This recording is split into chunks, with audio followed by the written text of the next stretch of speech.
There's a helicopter flying overhead exactly as I sat down to record this, of course. I have unfortunately come to really dislike outdoor painting, and it's probably not for the reason you think. That said, I am really into nature journaling, and there's some things I like doing outside, but just the actual act of painting is not one of them. So I'm sharing this just in hopes that it encourages some of you to get out and about. I will get to that reasoning of why I can't stand outdoor painting, plein air painting, whatever you want to call it anymore. But I did want to show you what I do bring with me when I head out, as I am right now in a local park.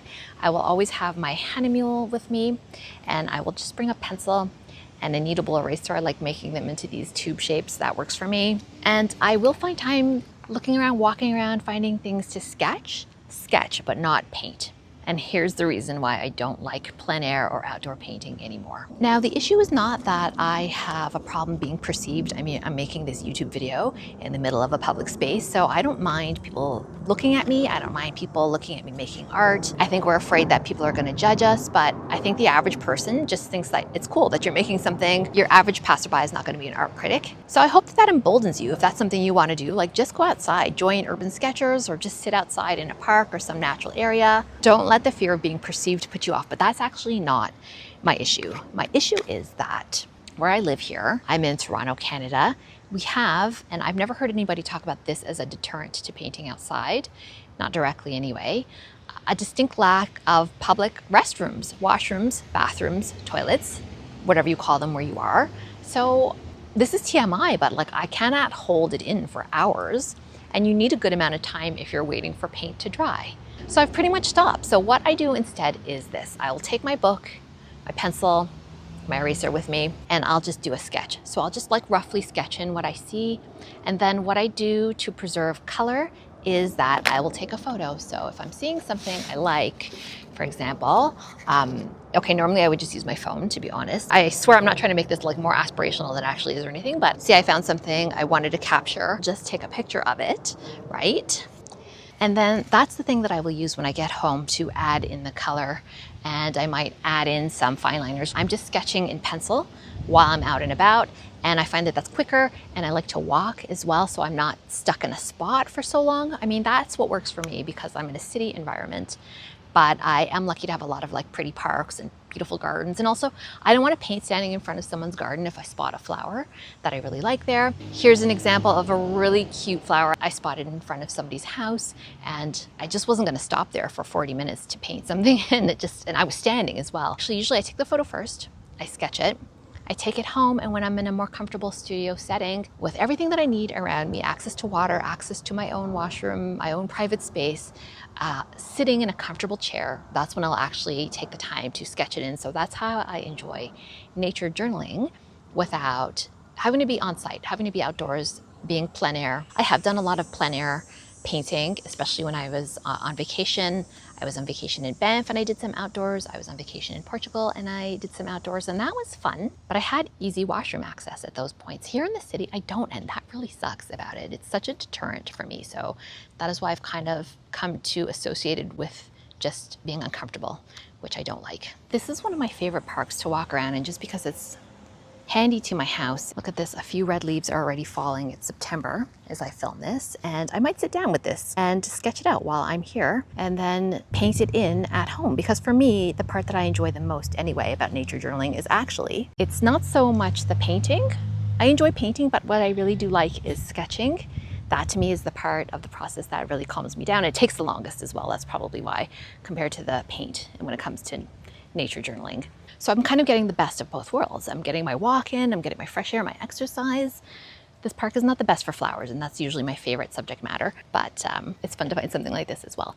Here in Toronto, you're just starting to see the beginning of the change over to fall. The weather's still beautiful. It's actually a summery day, but as you can see, it's cold at night, and so that's why we're getting the color change over. How pretty is this? Could I be any more Canadian than in this moment? A red maple leaf. All right, this is perfect. Here are some picnic benches that are in the dappled shade, which is beautiful. This is my process. So here's my leaf, and the wind keeps blowing it away. So I'm just gonna set these sunglasses on top of it to hold it still. Actually, before I forget, I'm gonna just grab a little picture of it using my Canon PowerShot V1 that I don't always have on me. It does take better nature photos than my smartphone, generally speaking. Okay, so now I will sit down to just quickly sketch this because I'm not going to take this leaf home with me.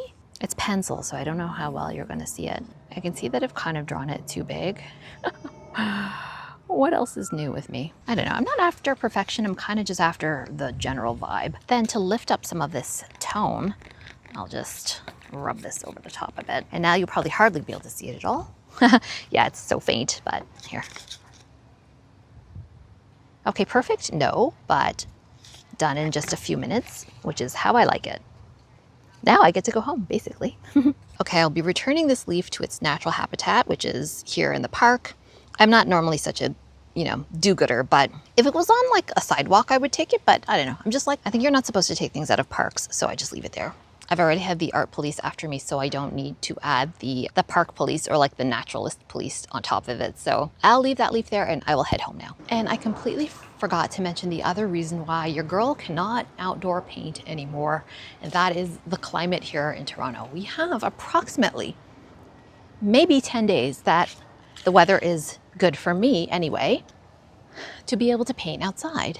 What do I mean by that? Okay, so you know that we have notoriously cold winters. You are not outside painting, that's a given. Your watercolor would freeze. But we also have very, very hot and humid summers, kind of like New York City, if you've ever been.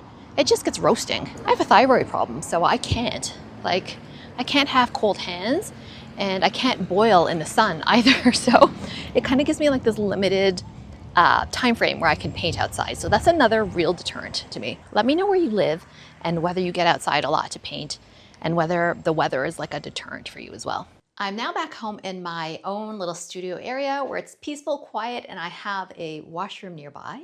That's what we call it here in Canada. We usually say washroom. We don't say restroom. That's more of an American term. Don't know if you knew that. Okay, so I'll just be sitting down here, and now I will just fill it in. I might do some fine liner, I might not. We'll just take a little bit of time to chill here in my studio. Let me straighten you guys out and paint this in and relax while doing it instead of feeling like stressed out and about and needing to use the washroom. If you have enjoyed this so far, please do remember to like and subscribe. That would really help me out here. Drop me a comment. If you don't even know what to comment, just drop down an emoji. Just gonna pop on my little bulldog clip, just going in with my Winsor & Newton size 6.